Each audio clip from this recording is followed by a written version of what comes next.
All right, YouTube, how you doing? Welcome back to the channel. It is Wednesday, February 28th. We got a 6-game NBA slate to dive into in today's video. Like we always do, we're going to go through each and every one of these games. I'm going to give you my lean on the spread. I'll give you my lean on the total, talk about the game. I'll give you any other player props or plays that I like within the game. But as always, keep an eye on the pinned comment. That is where my final plays, so when I'm actually rolling with myself, will live if you do want to fade those picks and do the opposite.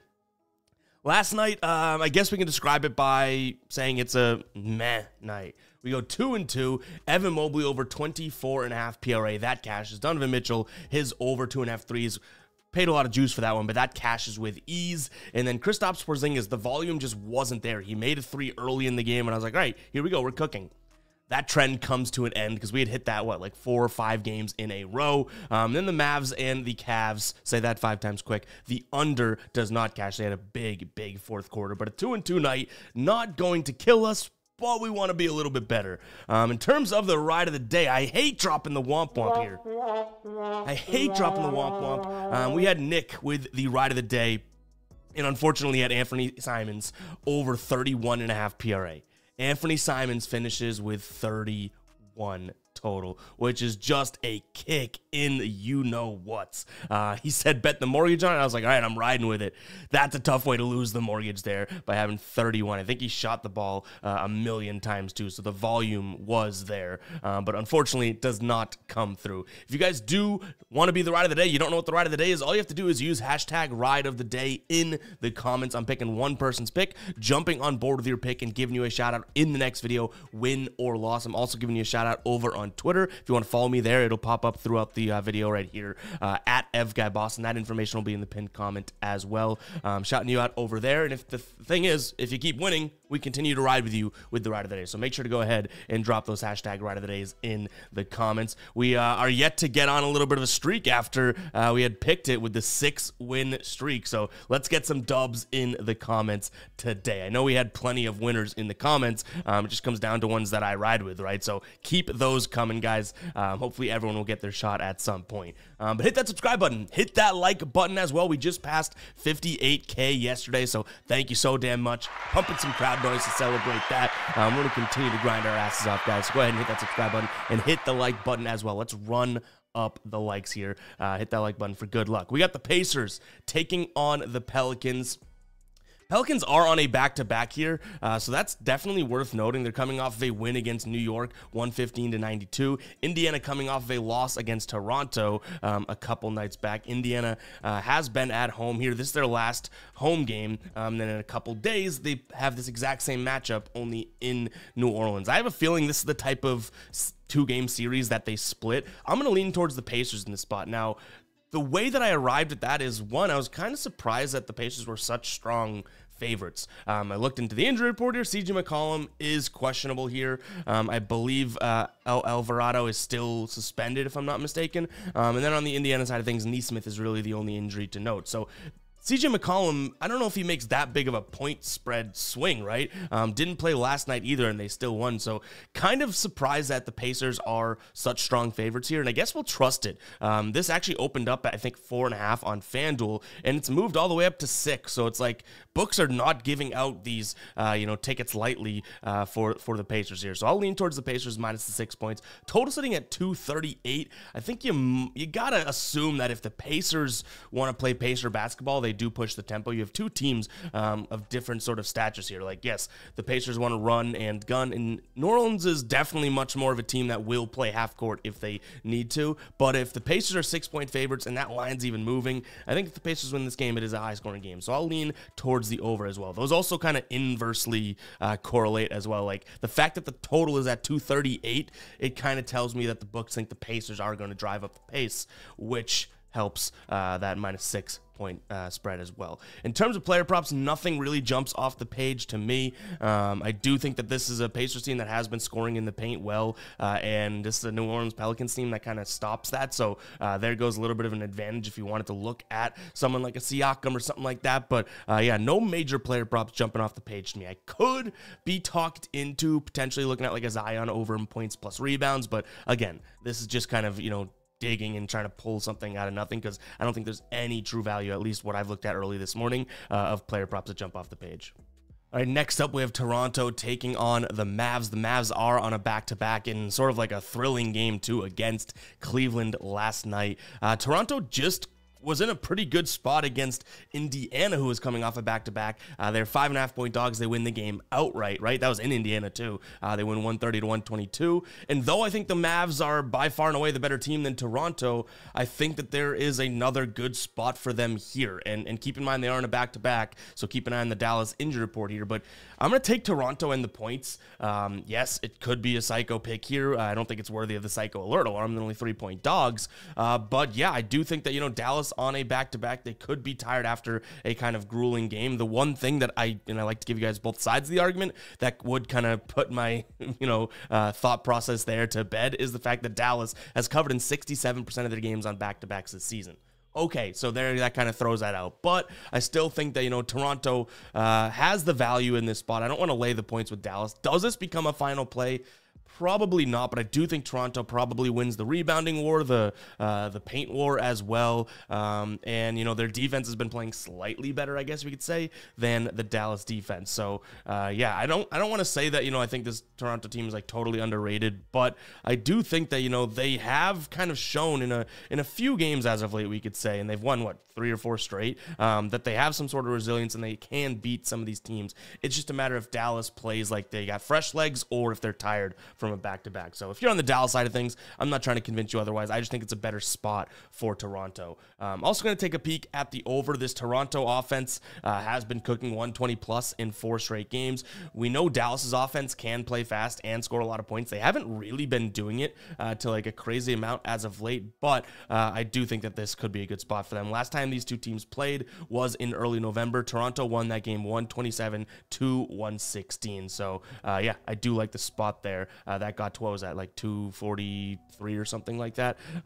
Why not do that again? Again, that was in Dallas. This one's in Toronto, but nonetheless, still don't mind the spot for the over. He is on the injury report, Jakob Poeltl, listed as probable. If he doesn't play, this probably throws it out like it's probably a pass for me. But if he does play, I wouldn't mind looking at him over in points. I'd also consider his over if you can get it. Maybe it's on Prize Picks or something like that, but over 11.5 first half points, rebounds, and assists. He's been cashing this as of late. 9 out of his last 10, had 24 first half PRAs in his last game against Indiana. Speaking of a player prop like that, guys, you can go ahead and check out Sleeper. They'll have that on there today. You can use the link in the pinned comment, get your first deposit matched. I believe they're still doing up to $500, which is absolutely crazy that they're willing to do that. But you can even throw in $50. They'll give you $50 free dollars, and you'll have $100 to play with. And what's even better, and you know that they're hooking up new users all the time, right?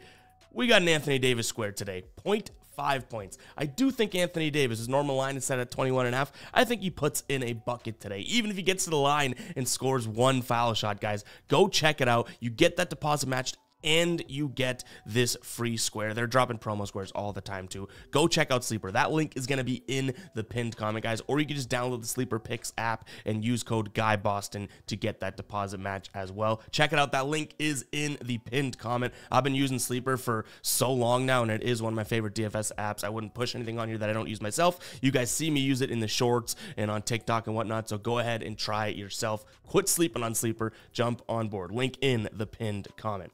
All right, back to the NBA slate. All right, Minnesota taking on Memphis. I like Minnesota in this spot. They are on a back-to-back, so that is definitely something to be aware of.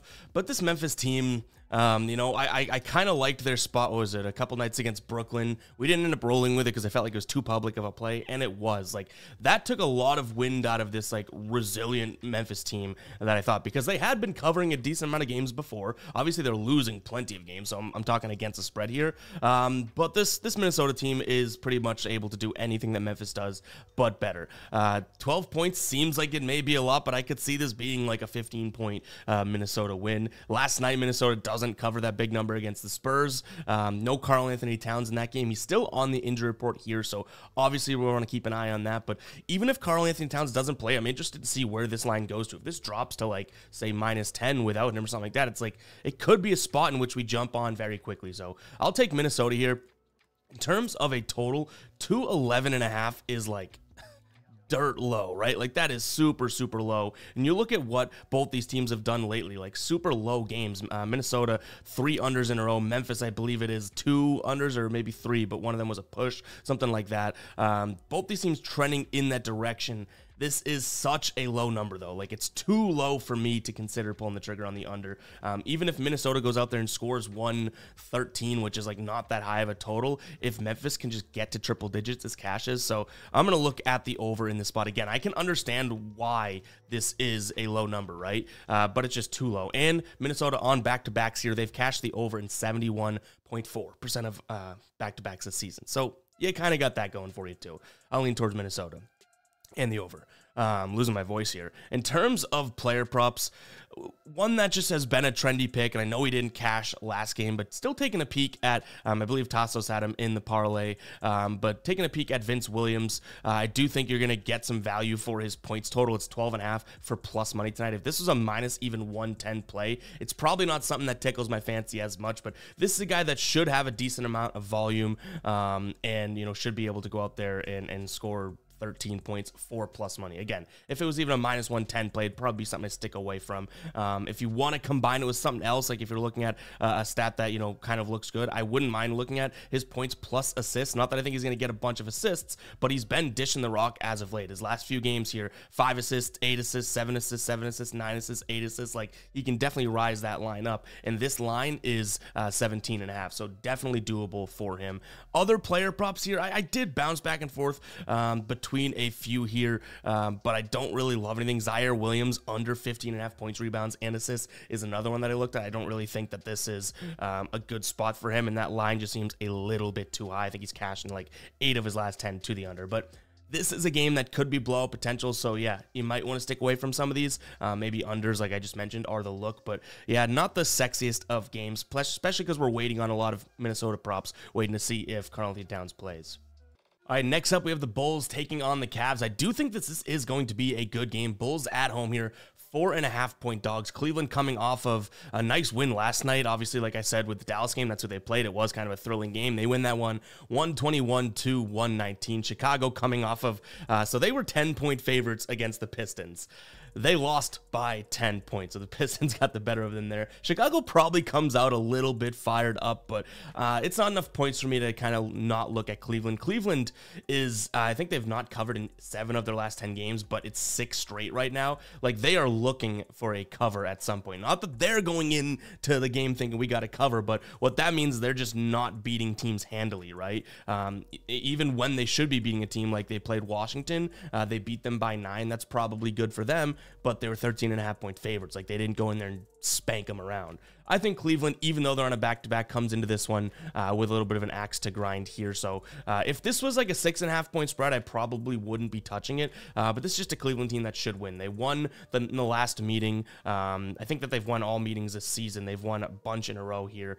They match up well against this team, so I'll take them. In terms of a total, that is obviously a super low number. And unlike the Minnesota spot, I think that I'll trust that number is where it's supposed to be. I'll lean towards the under here, 216.5. And a couple player props. I do have 3 player props that I like in this spot. One of which is plus money. We'll start there. Donovan Mitchell over 3.5 3-pointers made. This is a Chicago team that definitely kind of struggles to defend the perimeter. On the season here, from points allowed from 3, they rank 29th. So second most threes allowed in the last 3, sticking with that number, 29th. And then at home, it's pretty much the same thing, 27th. So I do like Cleveland to make a few threes tonight, and Donovan Mitchell's going to be the guy to do that. Last game, he went absolutely off. We had him. That was a cashed over 2.5. It's now bumped to 3.5, but he had 7 threes against Dallas on 11 attempts. The dude's crushing it right now, so I like this spot. Also, Chicago, 2 shooting guards in particular struggle to prevent that 3 ball. Another player prop that I like, and I feel like this guy always kills us, right, when we bet on him, but I don't mind looking at DeMar DeRozan over 22.5 points. You can get to the mid-range spot and pick your spots against this Cleveland defense. This Cleveland defense is good, but once you get into the paint and stuff like that, it's like, oh, pull up. We don't want to do that. You know, we got Jared Allen down there, Mobley, that type of thing. But if you pull up from the mid-range, you do have some opportunity to score the ball. And DeMar DeRozan, just like a few other guys in the league that we like to say, his middle name might as well be mid-range. And then arguably my favorite player prop in this game, Ayo Dosunmu. Over 1.5 3-pointers made. Yes, I'm throwing a lot of 3-pointers made at you here. But I like this spot here. Over 1.5. He had 4 last time they played. He's hit this in 8 of his last 10. He loves taking the corner threes. And where is this Cleveland defense kind of susceptible from 3? It's not necessarily above the break. They cover that kind of like a middle-of-the-road team. But one of the worst teams from the right corner, the corner that Ayo Dosunmu shoots more from, as well as the left corner. They let up, I think it's like a 42% 3-point rate from over there. So yeah, this could be my favorite player prop in this game. And out of all, we talked about the spread, we talked about the total, we talked about the 2 big names, you know, DeMar and Donovan. It'd be great that if my final play comes down to Ayo Dosunmu, but it could, because I do really like that spot in this game here. All right, guys, if you're looking for a way to support the channel and take your sport a little bit further, get more involved with the community, head over to the Fade Me store, the merch brand we have here on the channel. You can use code PICKS, P-I-C-K-S, spelling bee champ. It'll take 15% off your order today. We got tons of stuff over there. I am rocking one of the embroidered hoodies as of right now. I think we sold out of this one, but this is very similar to this right here. Guys, go check it out. We have tons of cool stuff. This Gambler collection has been flying, which is really cool because it's very simple, but it's kind of like, yeah, if you know, you know. You're walking around. It doesn't say Gambler, but it says Gambler. You know what I mean? But go check out FadeMe.store, guys. These are just a handful of the products that we have over there. We got tons of stuff and tons of new stuff as of late. And again, it's a way to support the channel. We always get questions of, can I donate and all this? It's like, yes, you can definitely do that. All that information's in the description. But if you, what I would prefer is that you get something tangible in hand, you know, for your money. So if you do want to pick up some merch, go ahead and do so. We got great prices, and I trust the product as well. Again, that's FadeMe.store. I'll link all that in the pinned comment. All right, Denver taking on Sacramento here. Denver sitting at 8-point favorites. The total up at 228.5. I'll start with the total. In these two teams' last meeting, which was just before the All-Star break, it was a low-scoring game, 102-98. The game before that was a week before that, 135-106. Then before that was 123-117. Weirdly enough, Sacramento won all of those, but you see where Denver's point totals were? They just weren't there. Like, Denver was trying to slow the game down, which now they're at home. I do think they're able to do so. So I'll start with the total. I think this one goes under, and I'm kind of tipping my hand a little because I think Denver has sort of a revenge spot here and a bounce back where they keep the game slow and they cover this number. I think it's about time. And De'Aaron Fox on the injury report here, he is listed as questionable, I believe. Probable on some sites, but we'll stick with questionable for now. No major injuries on the Denver side of things, but I think if Denver wins this game, which again, I'm leaning towards that direction, I think that they have to slow this pace down like you read about, right? They can't win, or they probably can, but they most likely can't win if they're going to allow Sacramento to go for like 130 plus. And Sacramento has been pushing the pace as of late, so it's going to be pretty imperative that they go and do that. In terms of where these teams are trends-wise, Denver has yet to lose and has covered all of their games coming out of the All-Star break. And though it was Washington and Portland, it's like, yeah, no kidding. They covered those big numbers, but I was more impressed by the 16-point win against Golden State. Golden State isn't the Golden State of old, but they're not playing bad basketball, right? And Denver kind of just mopped them up in Golden State. Sacramento looked like they were playing decent basketball and then have a tough loss against a suspended and injured Miami team a few nights back. So a little bit weird there. But this line obviously coming in at 8 here. I believe the books think it's a pretty strong spot. Opening up, I believe that late last night at 6.5. It's already jumped to 8.5 on some books. So I think the books are afraid to hand out those, you know, -6.5, -7s. On the Denver side of things, so we're going to trust that. I don't think I really play this up to 8.5. If we can get it at 8 or maybe even buy back to 7.5, I do really like that. So we'll make sure we get the best odds out there, but I think this is a Denver game all the way. And then a player prop that I really do like in this game, and it's for plus money, well, even odds. Aaron Gordon over 14.5 points for plus 100. You look at the trend as of late, it's like, he's only hit it in 5 of his last 10, but you know where he's going to score, right? Around the rim and everything like that. And this is a Sacramento team that, one, allows plenty of points to his position there, the power forward, and plenty of points when it comes to in, you know, around the rim as of late. They're the second worst team over their last 3 games in the entire league at points in the paint allowed. So if Aaron Gordon can get in the paint and score 15 points for plus money, I'll take that all day long. All right, we got the Clippers taking on the Lakers here. Technically, Clippers at home, minus 3.5 points. Total sitting at 236. In terms of a total, I do slightly lean towards the over. It's not my favorite spot on this game. I don't mind looking at the Clippers here, minus the 3.5 points. I think that, one, they're the better team, and two, they're kind of just like, They need to get something going. Like, this is a team that is very good, but they've been dropping too many games as of late. Now they're losing to good teams, you know, OKC, Minnesota. You could even throw, I guess, Sacramento in that bucket. New Orleans, like, those are their 4 losses, you know, as of late. And they're 6-4 in the last 10, so those are their last 4 losses in their last 10. But this would be a game now, not that the Lakers are good, but this would be a good kind of statement-esque game because the Lakers have won 7 of their last 10 games. They're in the same boat where they've lost to good teams, Phoenix, Golden State, and Denver, right? But who truly is the better team here? I think you got to give the nod to the Clippers, even without Paul George, to be completely honest. He is ruled out, I believe.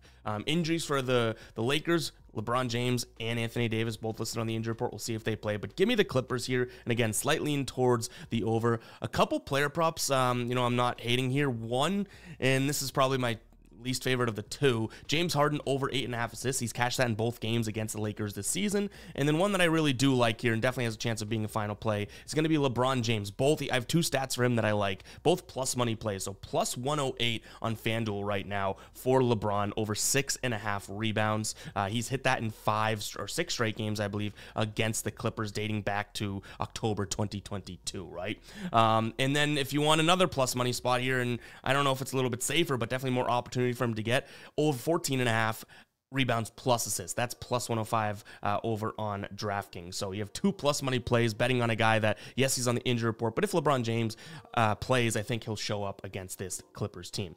And guys, it's going to wrap for today's show. Hopefully you guys did enjoy. If you did, make sure you guys are hitting that like button and make sure you're subscribed. If not, if you made it this far into the show, go ahead and drop 21 in the comments because, yes, 6-game slate, smaller slate, but somehow we still managed to ramble on for, you know, over 21 minutes. Let me know that you made it this far. And, yeah, nothing else for you. We'll catch you guys in the next one, all right? Peace out.